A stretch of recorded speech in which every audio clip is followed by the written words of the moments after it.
사랑합니다. 오늘 말씀의 첫 시작인 22절에서는 이렇게 시작을 합니다. 예수님께서 이제 또 제자들에게 이르시되, 이 말의 뜻은 이전의 말씀도 예수님께서 제자들에게 계속해서 권면하면서 가르치고 계셨다라는 것을 우리에게 다시 한번 보여줍니다.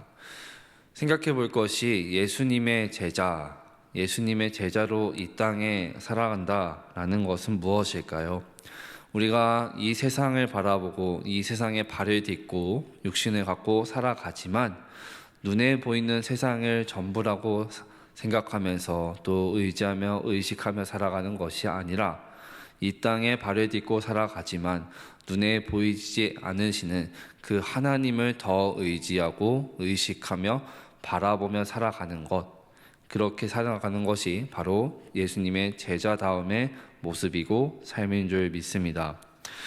그래서 결국 오늘 말씀에서는 이 제자로 살아가는 데 있어서 가장 우리에게 기본적이고 중요한 것을 가르쳐주고 있는 것 같습니다. 우리 인간에게 있어서 절대적으로 필요한 것이, 가장 있어야 하는 것이 바로 의식주 문제입니다. 그런데 오늘 말씀에서는 이 의식주 문제들로 오는 모든 걱정과 염려들로부터 자유로워라. 걱정하지 말고 염려하지 말라. 모든 것을 하나님께 맡겨라. 이렇게 우리에게 가르쳐주고 예수님께서 말씀하십니다. 오늘 말씀의 바로 앞절인 21절에서는 우리에게 이렇게 말합니다. 자기를 위하여 재물을 쌓아두고 하나님께 대하여 부요하지 못한 자, 이런 자를 가리켜서 어리석은 자다라고 말씀하고 있습니다. 결국에는 예수님의 제자로 하나님을 따르는 삶과 그 일이라는 것은 이 땅에서 먹고 사는 모든 일들을 다 하나님께 맡기는 것입니다. 그런데 이 일은 예수님 당시나 지금 우리가 사는 이 시대나 결코 쉽게 해결할 수 있는 문제가 아닙니다. 오늘날처럼 먹고 사는 것이 너무나 자유롭고 풍부한 시대 가운데에서 우리가 살아가고 있지만 이 의식주 문제를 해결하고 또 여기서 자유로워진다는 것은 굉장히 어려운 일들입니다. 이 주변을 살펴보면은 절대 빈곤에 허덕이는 사람은 사실 그렇게 많지가 않습니다. 염려를 갖고 있는 사람들의 대부분의 모습을 보면은 두 부류로 나눠집니다. 부자들은 돈이 많아서 염려가 생기고, 가난한 자들은 돈이 없어서 염려가 생깁니다. 결국 따지고 보면 누구에게나 염려, 걱정, 근심은 찾아올 수밖에 없다라는 것입니다. 그런데 오늘 말씀 본문 30절에서 이렇게 말씀합니다. 너희 아버지께서는 이런 것이 너희에게 있어야 할 것을 아신다. 하나님께서는 우리에게 있어야 할 것, 우리가 필요한 모든 것을 이미 다 알고 계신다. 우리에게 말씀하십니다. 우리의 이런 염려까지도 주님은 다 아신다라는 것이죠.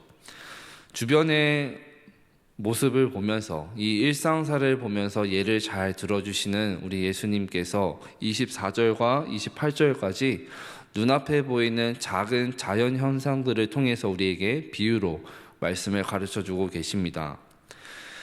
까마귀와 백합화 같은 새와 꽃같이 이렇게 사람들이 너희가 전혀 신경 쓰지 않는 것에도 사실 하나님은 그 모든 것을 다 신경 쓰고 계시고, 까마귀도 먹이시고 꽃도 자라게 하신다. 하나님이 이런 분이시다. 우리에게 가르쳐주고 있습니다. 예수님께서는 이 예를 가르쳐 주시면서 수만 명이나 되는 사람들 앞에서 날아다니는 까마귀와 백합화 한 송이를 가리키시면서 이 모든 것들도 솔로몬의 영화와 견줄 수 없다. 우리에게 명확하게 말씀하시고 가르쳐주고 계십니다. 세상 백성들이나 하나님의 백성들이나 염려와 걱정은 사실 동일하게 주어집니다. 예수님을 믿는다고 해서 이런 우리 염려와 걱정에서 자유로워질 수 있는 사람은 쉽게 찾아볼 수가 없습니다. 모두가 작은 문제든 큰 문제든 다 끌어안고 살아갑니다. 우리가 너무 잘 아는 사도 바울도 염려와 걱정을 갖고 있었습니다. 바울뿐만이 아닙니다. 정말로 하나님을 위해서 헌신하고 봉사하는 그 모든 사람들도 우리가 그 속을 다 알 수는 없지만 모두가 세상에 발을 딛고 살면서 염려와 걱정 문제들을 끌어안고 살아갑니다. 그러면 예수님께서 오늘 우리에게 주고자 하시는 메시지가 무엇일까요? 31절에서 예수님이 이렇게 말씀하시죠. 그럼에도 불구하고 이 땅에 발을 내딛고 살아가는 이 예수님의 제자들은 하나님의 나라에 더욱 관심을 갖고 귀를 기울이고 바라보며 살아가야 한다라고 말씀을 하십니다. 그런데 다시 한번 말씀드리지만 이 일이 결코 쉬운 문제가 아닙니다. 벗어나기가 어렵습니다. 그럼 예수님께서 이런 말씀을 하시는 근본적인 질문의 목적이 무엇일까요? 정말로 이렇게 마음만 먹으면 쉽게 살아갈 수 있을까요? 하나님만 바라보면서 살아갈 수 있는가? 아닙니다. 그런 차원의 문제를 뛰어서 넘어서는 것을 우리에게 보여주십니다. 본문의 마지막인 33절과 34절에서는 결국에는 우리한테 있는 바른 재물관, 물질관, 그것이야말로 우리가 하나님을, 천국을 어떻게 생각하는지 결론을 맺어준다라는 것입니다. 우리가 읽은 34절 개역개정 성경에서는 보물이라고 표현한 말을 조금 더 쉽게 표준 세번역에서는 재물이라고 가리키고 있습니다. 우리가 어디에 재물이 있다고 생각하느냐에 따라서 우리 마음의 태도도 달라진다라는 것입니다. 하지만 이 마음 또한 지키기가 굉장히 어렵습니다.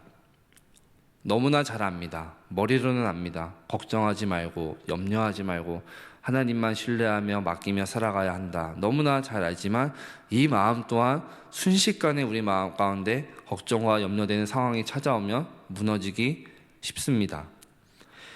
그러면 우리가 그리스도인이 되었음에도 불구하고 예수님의 제자라고 하나님을 따른다고 살아가는 자임에도 불구하고 계속해서 우리 마음가운데 염려가 떠나지 않는 이유가 무엇일까요?